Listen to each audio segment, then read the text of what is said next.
Welcome back to another episode of Coats in Conversation, where we have discussion around lifestyle, mental health, and educational topics.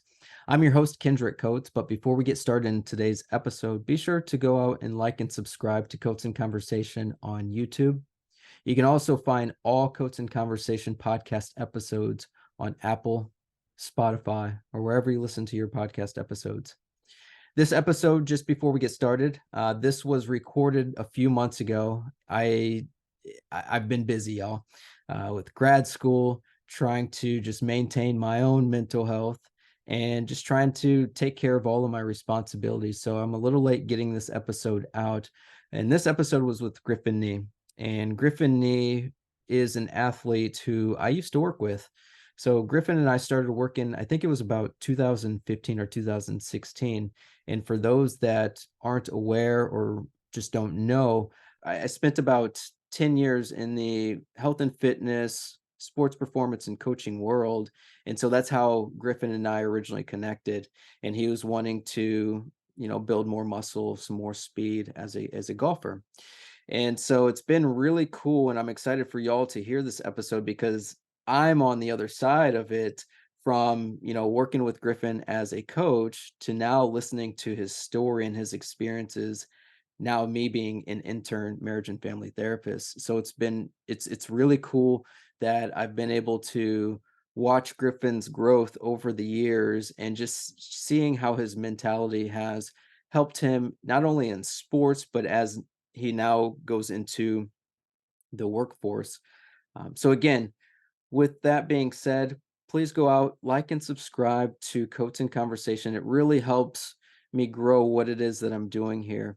I have a strong passion in having discussions around mental health, especially when it comes to athletes. Again, I spent so many years as being an athlete and being a coach and sports performance trainer that I saw so many different things that athletes went through, and then even me as a coach. And so, trying to have more and more of these conversations to bring mental health to the forefront of athletics is one of my goals.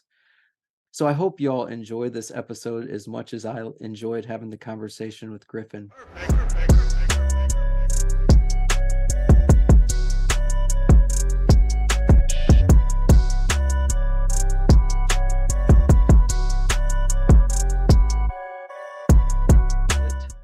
And Griffin Nyi, how are you doing today, man? It's good to see you. Hey, how's it going, Kendrick? Yeah, so I'm just at home right now. Like you said, I'm a college athlete right now. I'm at Millikin University in Decatur, Illinois. And right now I'm on winter break still. I go back to school next week for my second half of the senior season. We're for golf. We're gearing up for the spring season, which includes, a couple tournaments as well as our conference tournament at the end of the year. That's kind of like our regional or our sectional, however you want to call it, that determines, where we go after that. So for us, it just works conference and then the national tournament, very competitive at our level. It doesn't necessarily work like other sports. So we really have one shot at this, at the end of every season. And I'm just really excited to kind of finish the work that we've put in the last year, get all geared up with the team and see what we can do. Nice, nice. You said you're on holiday break. I'm sure you've been catching up on sleep and some relaxation time. Oh, 100%. Yeah, I've been sleeping. I've been trying to get 8 hours, which is, rare at school. I rarely get to do that every night. It's been nice kind of not having to set an alarm clock every day. Um, it's been kind of an adjustment for sure, being away from school and, keep myself busy, keep myself active as well, trying to stay in shape. We get 6 months out of every year to not be in competitive golf, not be in a competitive environment. And having that break has really helped me, just reflect on some things. And like we're going to talk about, get my mental health kind of in a better place before going back out there and starting the year. Yeah, I feel you on that. Those breaks are, oh my goodness, they're like the greatest thing on earth when you just have some downtime to just kind of relax. But you mentioned competitive golf, and I before we get into our first question, did you check out Charlie and Tiger in the PNC Championship a few weeks ago? I did, yeah. That was on my TV pretty much coverage as I could take in that weekend. It's just so cool to see him kind of in a different light. Like I grew up with Tiger as a role model, obviously, being one of, if not the greatest golfer to ever play the game, and seeing him not, in a major championship environment, not in a tournament atmosphere, like being a dad, kind of being more vulnerable than we've ever seen him.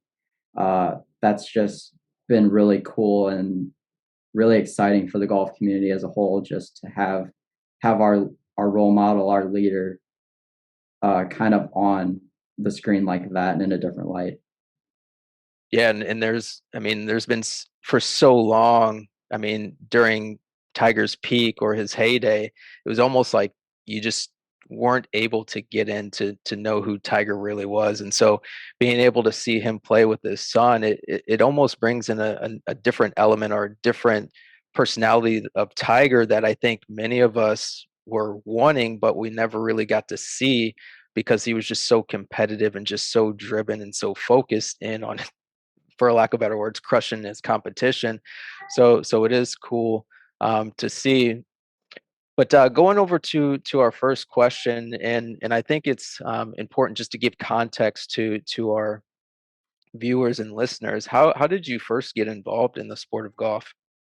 Yeah, so I've been around golf pretty much my whole life. I grew up in Pontiac, Illinois, small town, about an hour and a half south of Chicago, surrounded by cornfields. A little blink and you miss it town.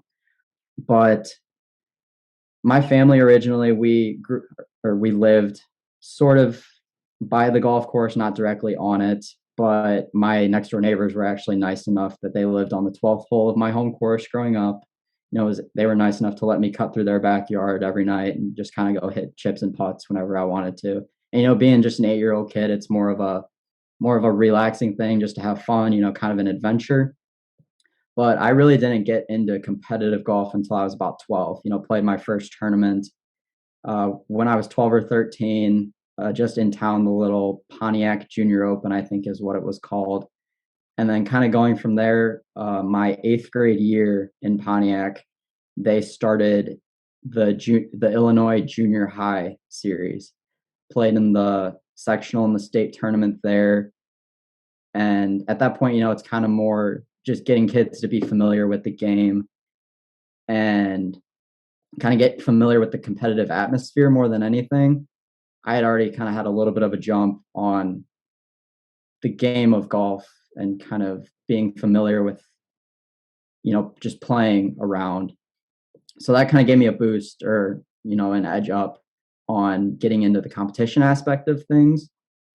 So then going into high school, um, I had already been in contact with the coach at Pontiac High School at that point, and was just an immediate impact to the program. And that's not like a brag or anything. It's just kind of more like my level of the game has always kind of been, I don't want to say higher than everybody else, but I definitely had that edge as far as, the competitive side of things. That's you when you say that, as far as your level of competition or where you saw yourself with the golf. That's one of the one things when we first started working. I know I just always was appreciative of your focus and your dedication to your craft of, wanting to get, because I think when we first met, you weren't very big. And so one of your things is like, how do we get stronger? How do we get faster? Or how do we get you to that point to where you can actually have drives that were competitive? And so going from, 8 years old, being able to practice on the golf course, chipping and putting, to then moving into junior high, high school, and having this sort of, I call it, Mamba mentality or Tiger Woods mentality of, you want to be competitive, you want to be good. And so when you were going through that phase, did you ever have any long-term goals, or did you have an idea that you'd eventually play collegiate golf when you first started at 8 years old? Yeah, being a young kid, like this is kind of one thing that I had to think about when, you asked me to be on this podcast today, is looking back, being a young kid, you're always kind of focused on, you hear about Division 1 and you hear about going professional, playing on the PGA Tour, or, going to the NBA, NFL for other sports. And that was always kind of the goal for me. It's more of a vision than anything. is I wanted to compete at the highest level. That was always like my drive, my motivation. I always wanted to be the best. Like I wanted to be like Tiger, I wanted to be like Rory. And even though that wasn't necessarily like feasible for me as an athlete in the long run, it almost felt like a settlement more than anything. Just kind of in the society that we live in right now, kind of the standards that we put on athletes. Like going Division 3 is not necessarily the most attractive thing in the world, but looking back over the last 4 years, it's been one of the better experiences that I've ever had and exceeded my expectations through and through. It's been more intense than I expected, to say the least. You know, you see Division 1, you hear about their training regimens, you hear about everything they have to do on a daily basis, and that's still happening at a D2, at a D3 level, even at NAIA and JUCO. It's still something that athletes kind of have to like balance between, you know, their academics, their workouts, their actual practice for their sport. And even though I didn't end up at that Division 1 level, it's still been a very similar experience. And, you know, right now makes me look back at that 8-year-old kid that was messing around on the golf course and seems as though like he accomplished his goal. He got to play at the collegiate level. He's been, you know, traveling around the region, local Midwest tournaments, you know, seeing some cool golf courses, seeing some cool places, which at the end of the day, that's kind of why I got into the sport in the first place, was not necessarily to have that Division 1 title on my name, I guess, to say that for lack of a better word, but you know, this small town environment, seeing the path that I've taken, you know, the last 8 years since being a freshman in high school. And one thing that I've talked about, you know, with some buddies, with some mentors a little bit, is the whole idea that I try to have that chip on my shoulder mentality whenever I can, whenever I'm competing, whenever I'm training, whatever it may be. Just coming from a small town, not having a lot of people believe in you, not having a lot of people expect, like, who's this kid from Pontiac that, you know, is getting Division 1 looks, getting offers to play here, offers to play there, you know, getting national recognition. That's just one thing that's kind of driven me over my entire athletic career, is trying to prove people wrong more than anything, is showing what I can do, what I'm capable of, and still being at the Division 3 level. Like I said, I think I've accomplished that to a certain extent. That's awesome, man. And to hear, I get kind of like goosebumps because the same things that you talk about is having this mentality of, you know, wanting to excel at whatever it is that we do, but then also having that chip on our shoulders that we want to be the best. We want to basically crush competition. And that's not a negative term or being dismissive of others that are in the sport that we play. It's just the mentality that I think you have to have if you want to excel at the highest level. I'm kind of curious when you mentioned, you know, you've always had a chip on your shoulder, and I know it wasn't necessarily in the questions, but is that chip on the shoulder, did it come from you being the smaller golfer in many of the groups that you were playing with? Yeah, that's one thing that I forgot to say that I was about to bring up is, you know, me being, I'm 5'7", 130 pounds. I don't look like the typical athlete. Like, I'm not going to go out there and play basketball. I'm not going to go out there and play football and be, you know, similar sizes to what we expect of athletes today. And, you know, I guess if I had, you know, really been determined, really fell in love with one of those games, it probably would have been the same story. I probably would have still wanted to go out there and prove that, you know, a kid that's 5'7" can play some of these more physical contact sports. It just happened that I fell in love with golf. And even though, you know, we see on the PGA Tour like a typical athlete now, really the trends have been, you have to get stronger, you have to hit the ball farther. And the thing that we refer to as short game. So, you know, your chipping, your putting, your touch around the greens, that's not taking a backseat, but it's definitely less emphasized today in the game. So from when I started playing, that was really an emphasis that, you know, even I've talked with you about it when we were training together. I've talked with like my swing coaches about it. I've talked with my school coaches about it. That's one thing that I really had to get good at. I didn't have a choice there. Is just with what I was given, my frame, my build, I was never going to be the biggest kid out there. I was never going to be the longest kid out there. But one story that I kind of like to tell is that when I think my sophomore year in high school, I was playing on a team with 4 other senior varsity starters. I was the only underclassman that got taken into the roster at that point. And a lot of those guys, like we'll talk about this later, have been my mentors over the years. I'm still in contact with a lot of them, even though, they're off in their careers at this point and I'm still an undergrad. But one thing that we've kind of talked about is when I played in that tournament, as a 15-year-old sophomore, I was the smallest kid in that group by far. And even when kids would see me step, and still see me now, step on the first tee to get ready for the tournament, and I'm 6 inches shorter than everybody, probably 50 pounds lighter than everybody, we're still going head to head for the next 5 hours over the next 18 holes.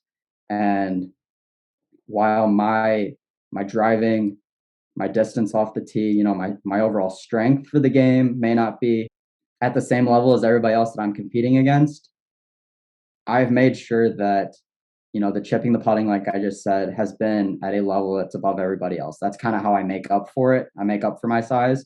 And that's just the way that it's been taught to me. It's been preached to me over the years, is that's something that you have to be good at. And another story that I'm going to tell real quick is my cousin played at Illinois Wesleyan, which, interesting enough, is our main rival. Millikin and Wesleyan, as far back as I can remember, as far back as anybody can tell me, has always been in this very heated head-to-head rivalry, being 45 minutes away, same conference, always at a national level, whatever sport you look at. And when we grew up playing, not knowing that I'd end up at Millikin, he was another one of these mentors that kind of taught me the game, gave me some guidance on how to take my game to the next level. And he grew up with Nick Hardy, who's now a member on the PGA Tour. I believe he's out in Hawaii this week playing in the Sony Open. He's, again, a guy that's undersized. You see him on a PGA tournament. He's shorter than everybody, physically and off the tee. And again, he's playing in a PGA Tour tournament right now. He's a full-time member. And the one thing that he always talked about growing up was the same thing, how he didn't hit it as far as everybody. He was never the guy that people were intimidated of within a competitive environment. But his short game was just so good growing up that as soon as he hit his growth spurt, he got stronger in college at Illinois, I believe, got stronger after he graduated, first out on the tour. Now he's just average in driving distance, average in length off the tee. And he's top 25 players, I believe, in putting, in chipping, and strokes gained in those areas. So while there's not like one approach that I've, seen be successful in not only collegiate golf, but also like at the professional level, I've kind of adjusted to that, used that mentality of I'm going to approach the game different. I'm not the stereotypical golfer, not the kid that you typically see playing competitive golf. And that's given me like the drive, given me the motivation to adjust my game in a way that I'm using what I was given to take my game to the next level. And I think that's the important piece in there, is being able to adapt to your competition and being able to find ways to win versus your competition. Again, I remember, I think we played a couple rounds years back, and I just noticed, I mean, you weren't the longest hitter by any means of players that I've played with in the past, but your putting and chipping were consistent every single hole. And I was like, how the hell is this kid doing this? But it was just so consistent, and you just kept on grinding, kept on grinding, kept on grinding. And so that's a testament to all of the work that you put in with, your coaches and the mentality that you have. I want to know, at what specific age did you understand that you could actually be good at this sport and compete at a high level? Yeah, that's a great question. So I really had to like bring myself to the present and kind of reflect on the last couple years of my golf career, where I'm at now, what's brought me to this point in time that I'm playing D3 golf at Millikin. And that's been something that's been really hard for me, is staying present, not only in life and daily life, but also on the golf course. I tend to get really ahead of myself, think about the result, think about, things that have affected me in the past, when really the most proven way for an athlete to perform, no matter what sport it is to stay in the present situation, the present environment. And whoever has the ability to like bring themselves back and just kind of focus on what's in front of them is going to have the edge. So, like I just said, these are transferable skills. Like I use these in my daily life, or at least I try to. So having to kind of reflect on this was good for me. And there's one point in time that I can pinpoint over the last couple of years and tell you this is when I started to have expectations about where I could go in golf. So I had a swing coach, which is kind of a loose term because when you're 13 years old, you're pretty much just trying to learn how to make contact with the golf ball. But I had a swing coach in Pontiac. My dad would drive me after school and go work with him. His name was Tyler Mills. He was at Wolf Creek in Pontiac. And, like I said, we're primarily working on how to make contact with the ball, how to, create a repetitive motion that's going to produce results as a 13-year-old kid.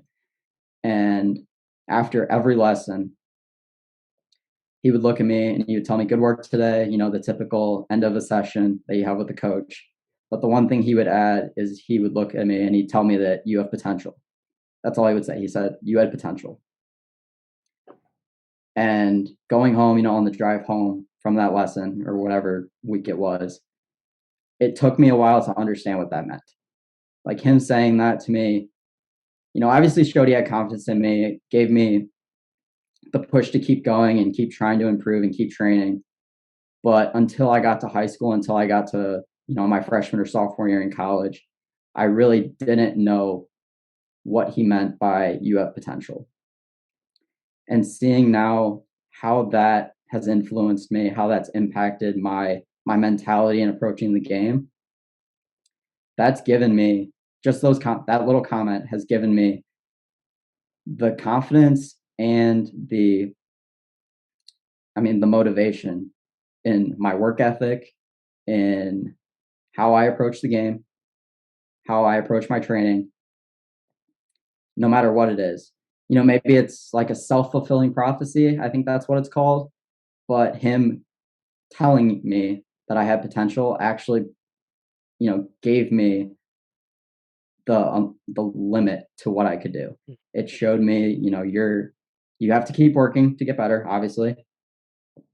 But it also showed me that there is a path. At that point, I thought there was a path to Division I athletics. But like I said, accomplishing the goal of playing collegiate athletics, that had a significant role in just pushing me to keep going and pushing me to be the best athlete that I could be. There's a lot of power in what you just said, because I think that just shows you how powerful our mentors, our teachers, our coaches are. Is just that one thing of saying you have potential. And although it may have taken you a little while to understand, like, oh, this is what my coach Tyler was talking about. I have potential in this. Now from what I've heard, now you are able to take that just one little statement, not only use it in sports, but then as you transition into, your career. But what did you feel when it all clicked with you of, oh, I do have potential? Do you remember like what specific feeling that you had? Yeah, I don't really think it was a specific feeling or like a specific point in time, really. Um, but I remember at some point, I think it was my sophomore year at Millikin. So post high school, everything that I accomplished there, kind of getting acclimated to the collegiate environment. I was in a really bad slump. They call it the sophomore slump. It's a real thing. I went through it. and just a few struggles on and off the golf course, I really had to sit back and think about what my goals were at that point in time. I don't really know that I had any, and what I wanted to accomplish, going forward for the next 2 years. And this was during the COVID-19 pandemic as well. So there's a lot going on at this point. But I wasn't traveling on the weekends with the team. That took a big hit on my mental as well. But in kind of reflecting on myself as an athlete and my career and everything that I've gone through, through high school at this point, I really just had to appreciate the fact that of where I was at that point in time. I have the support of, my coaches at Millikin.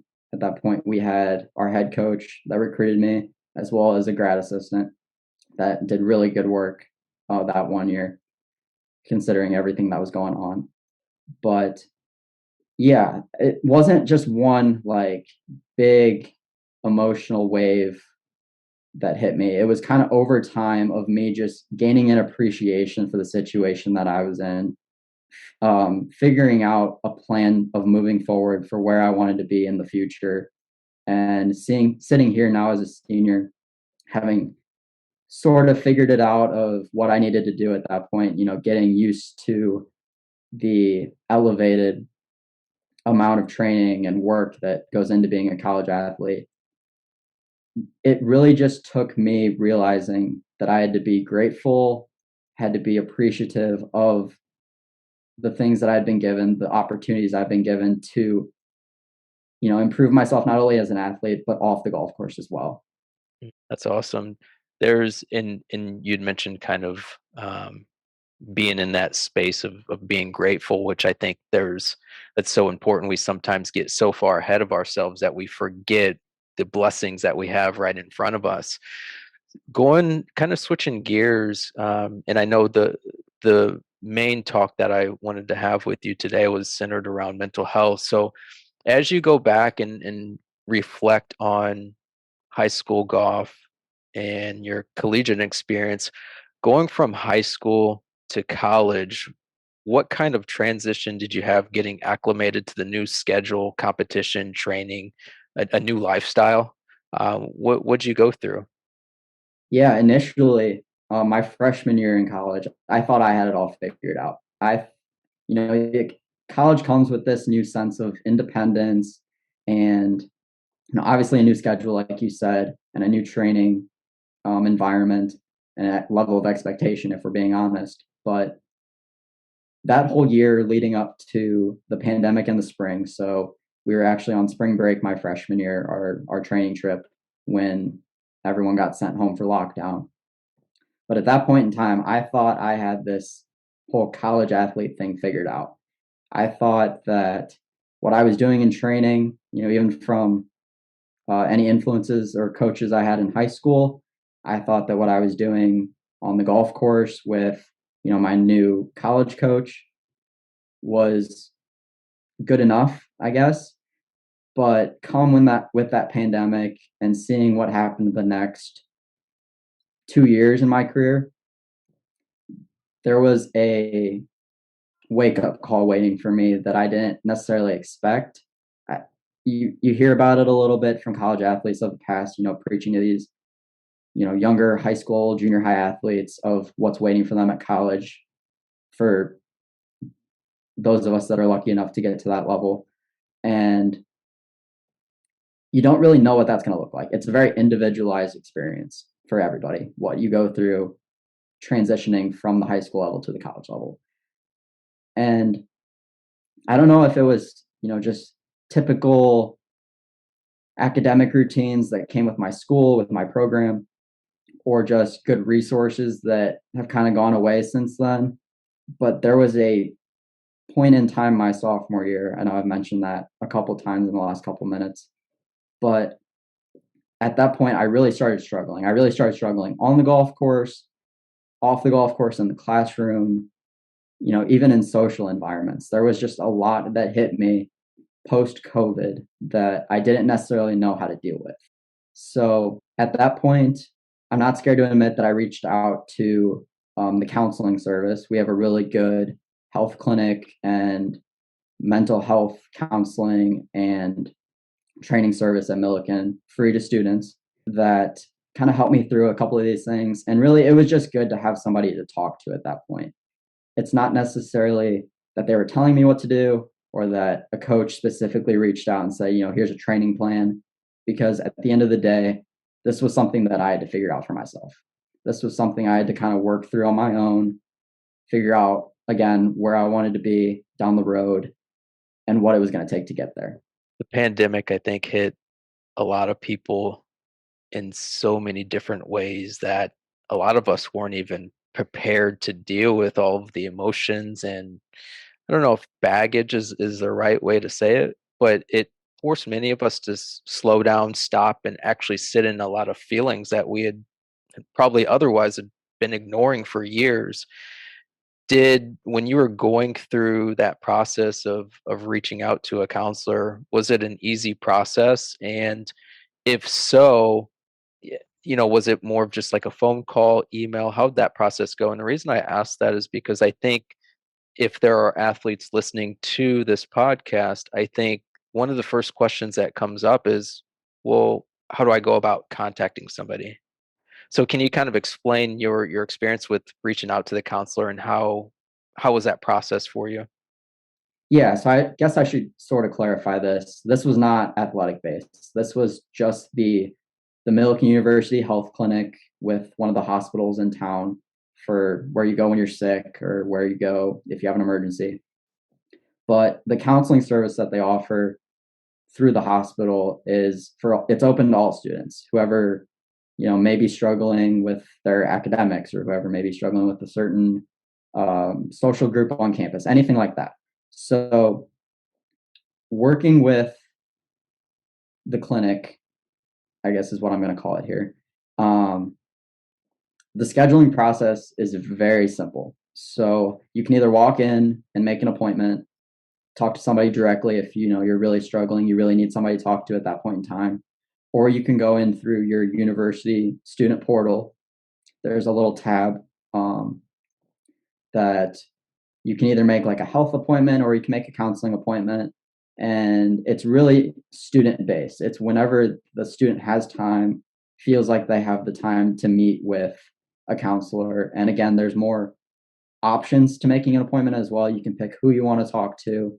You can pick one environment. So you can do a Zoom call, you can do a phone call, you can do the emergency hotline, or you can go in person. And this existed before COVID too. So I went in a few times my freshman year as well. And that was in person still. But then moving into the pandemic, they transitioned more to an online virtual experience.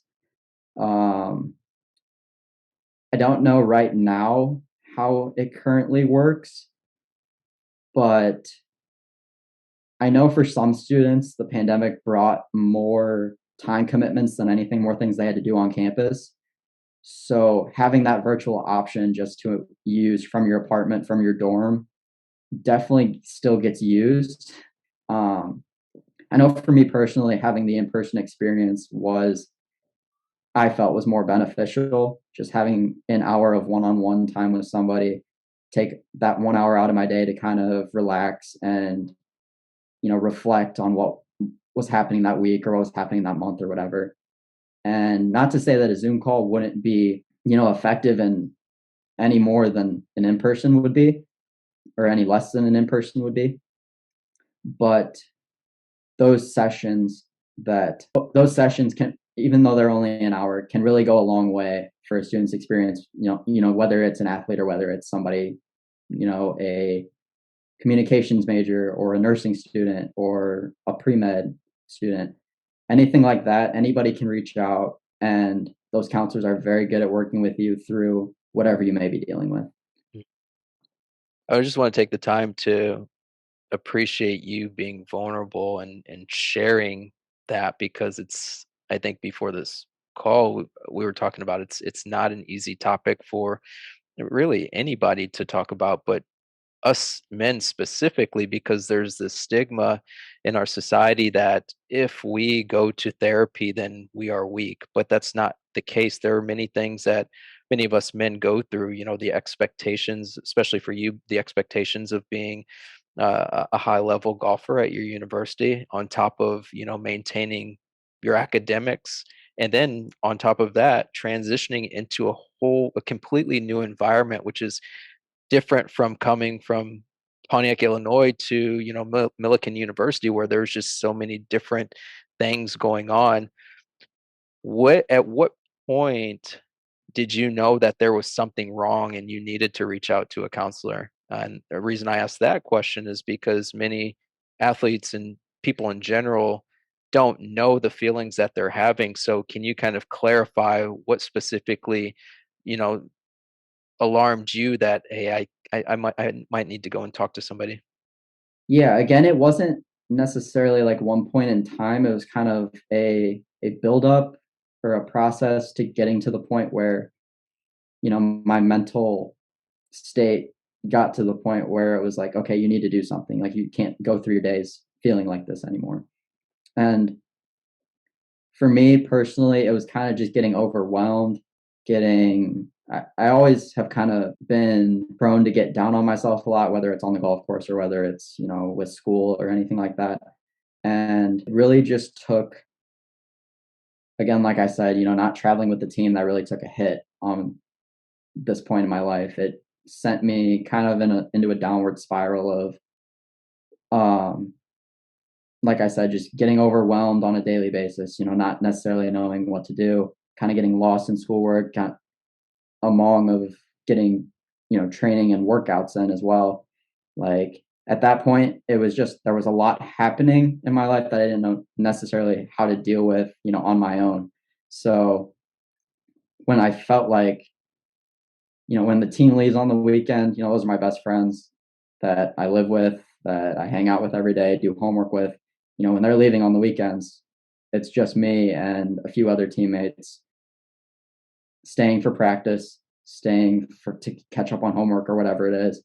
So at that point, it's kind of I needed to find someone new to talk to, even if it wasn't like me specifically looking for anything or looking for a specific piece of advice. It was just kind of me to again reflect on what was going on and how I wanted to move forward. Yeah, and I think that there's even, whether it be you've got your team traveling and you're back practicing, or even athletes who get injured and are no longer traveling with the team. I think us athletes, there's this sense of, well, what about me? Did you all forget about me? And, well, am I not important anymore? I know for me, when I was injured, those were some of the feelings that I had. And it's like, it's not that I'm forgotten. It's like, hey, I'm injured and I can't play. Or it's like, hey, for this game or this competition, these are the who have been chosen to compete. And so those dealing with a lot of those feelings, especially coming from the high school level where you're involved in almost every competition, and then going from, well, I'm kind of left out. Those are feelings that are sometimes, like you said, overwhelming. And it is nice to have somebody there that is supporting us, but also talking us through some of the feelings that we may be going through. Um, Kind of transitioning into, so we've gone high school, we've gone college, and I know you'd mentioned that golf isn't necessarily top of the list right now because you have some other opportunities. How have you transitioned into, I guess I would say, life after golf? Yeah, so a lot of these skills that I've kind of talked about in dealing with mental health, dealing with training, dealing with, just overall life in general.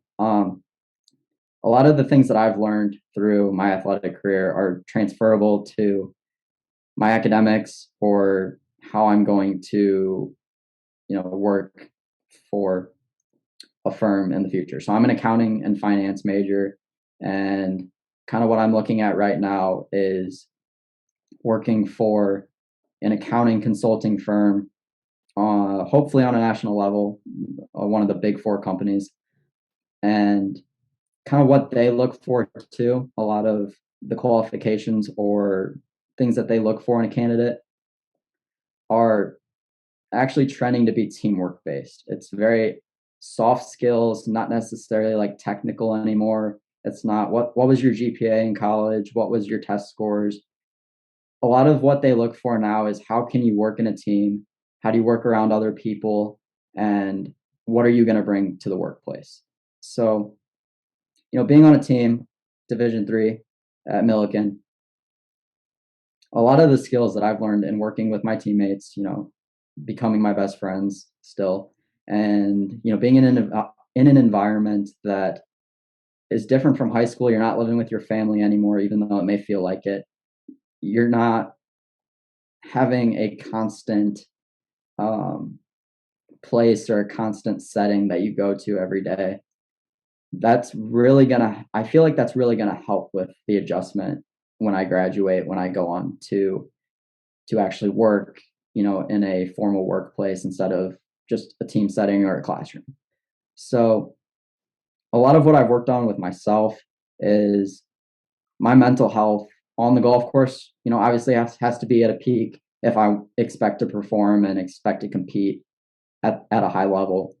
But going back to campus, going to class every day throughout the week, I try to take things that I learned on the golf course over the weekend in whatever tournament we're playing in and find a way to apply that as a student.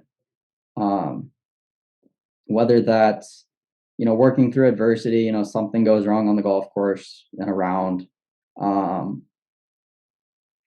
building on skills, constantly improving, time management, anything like that. I've really tried to, you want to keep things separate to a certain extent. You want to keep your athletics and your performance and your training separate from what's going on in the classroom and vice versa.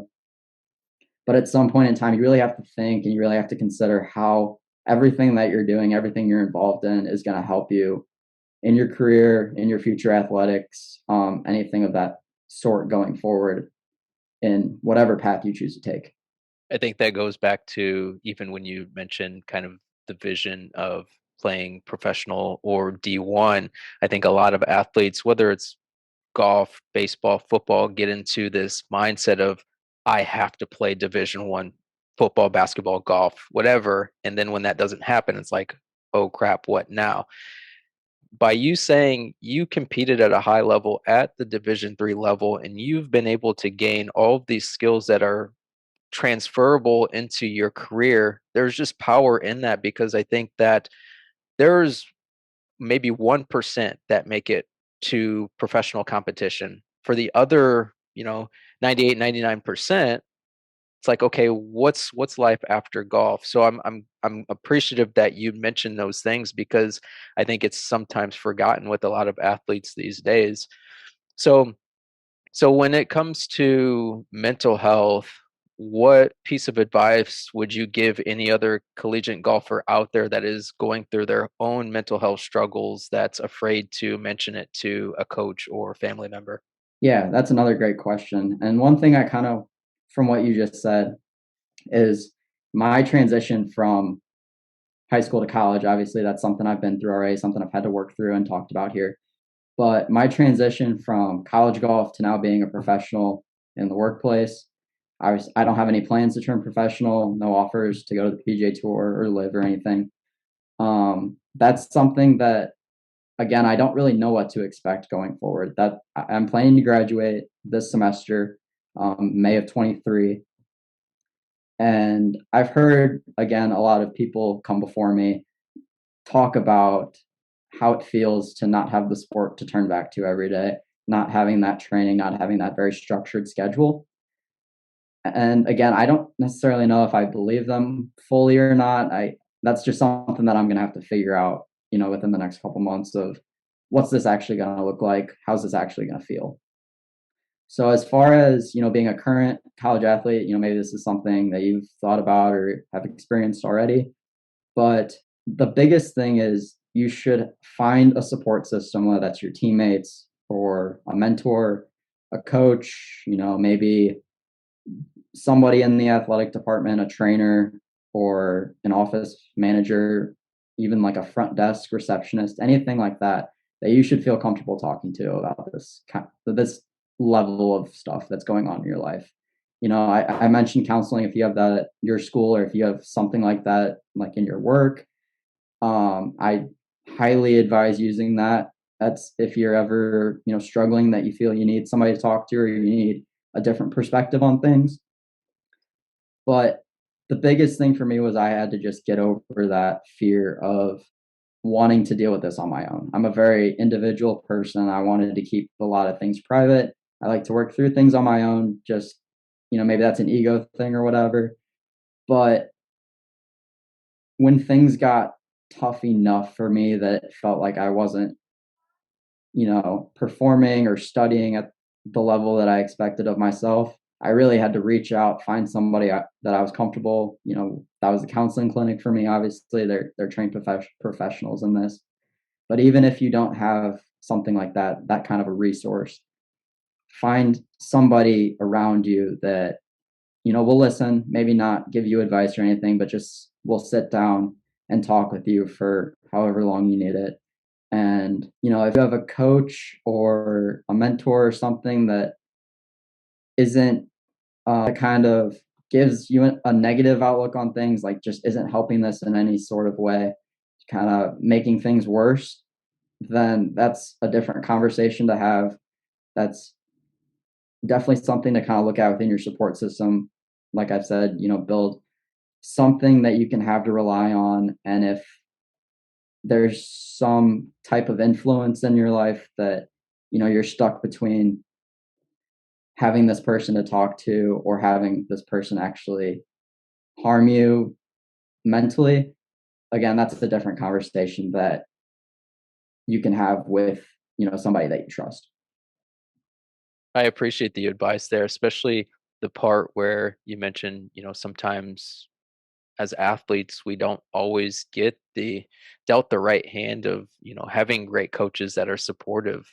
And I think, that's again, it is a different conversation because I've heard too many stories time and time again of either coaches when it comes to female athletes body shaming athletes.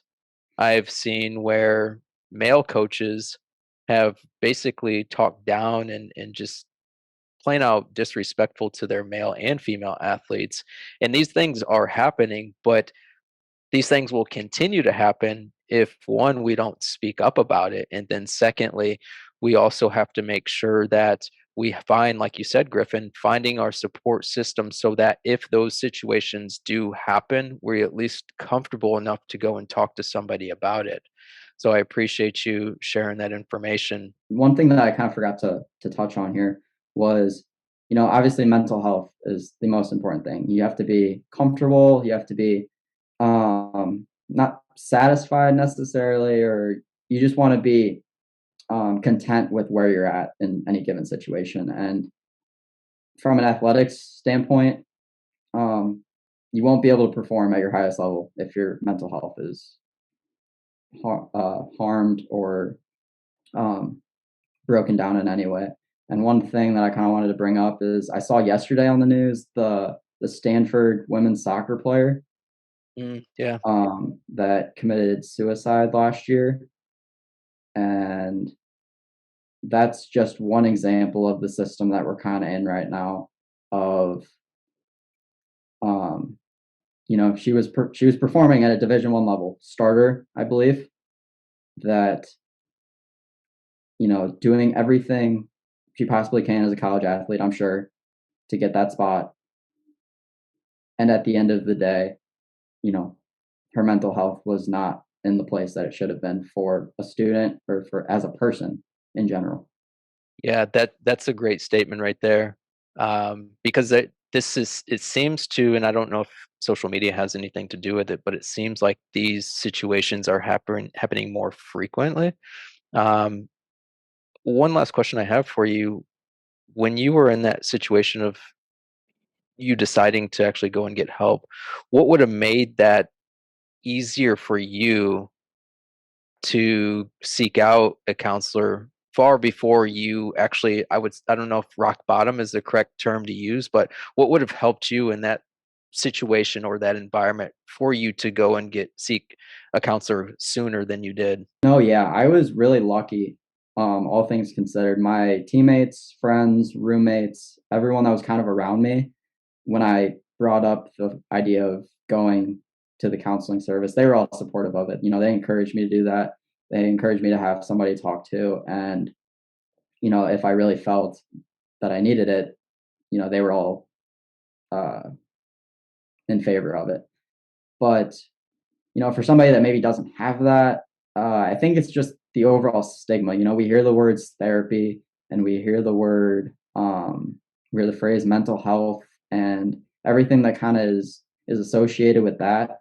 I think more than anything, some people are just scared to admit at some level that they might need help or that they might need somebody to talk to. Um, Again, I'm not really a professional or an expert in this sort of thing, but just from my experience, having a supportive group of people around me, that really helped just to kind of push me to find an outlet for everything that was going on. That's awesome. Griffin, powerful conversation here. Again, I appreciate it, but I can't let you go without getting into our lightning round of questions. I've got 4 questions for you. Just the first thing that comes to mind. Um, First question: tea time. Do you prefer morning or afternoon? That's a tough one. Um, Typically, I'm not a morning person. I like to sleep in, but you can't beat a quick round in the morning when no one's out there. So I got to go with the morning tea time. True. I like it. The most consistent golf club in your bag right now? Most consistent, probably the putter. It's the thing we're going through some swing changes right now, making some pretty big adjustments before the spring, and the putter is really the only thing that I'm not messing around with. So Nice. Fast or slow greens? fast greens every day. So I much like easier to fast put on. greens too. So much easier to put on. Yeah, for sure. And my final question: you get to have dinner with your favorite golfer for 1 hour. Who is it that you sit down with, and what one question would you ask them? That's tough. That's so tough. Okay. I think I got to go with Rory McIlroy, and we're Mhm. gonna talk about how to win the Masters next year. Nice, nice. Mhm. Yeah, he had the was it what year was that when he had the meltdown? He's had a couple of them, and they've hurt me the same every year. Yeah. But I'm hoping this. I'm hoping 23 is the year. I really am. I'd love to see him win it. Yeah, for sure. It'd be nice to get him in a green jacket. Griffin Nyi, man, again, I appreciate you coming on and having this vulnerable conversation and sharing your story and your experiences. Like I said, I think there are many athletes out there, not only in golf, but just in all other sports that have these similar experiences with mental health that it can be kind of difficult to go and talk to a counselor or even mention something to a coach or friends. And so, with that being said, highly encourage if you are an athlete out there and you are going through some type of mental health struggle or performance struggle, to please find somebody to talk to. That could be a teammate, that could be a coach, that could be a family member, that can be a trained professional.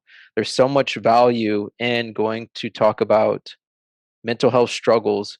And as Griffin mentioned, if your mental health isn't right, you won't be able to perform at a peak level, which is so important as a college athlete. So, again, Griffin, I appreciate the time that you took with me today. If you are listening and watching, be sure to like and subscribe to Coats in Conversation on YouTube, Instagram, and then any podcast platform that you get your episodes from. We enjoyed you. We appreciate you. And until next time, have a good one. Thanks for having me.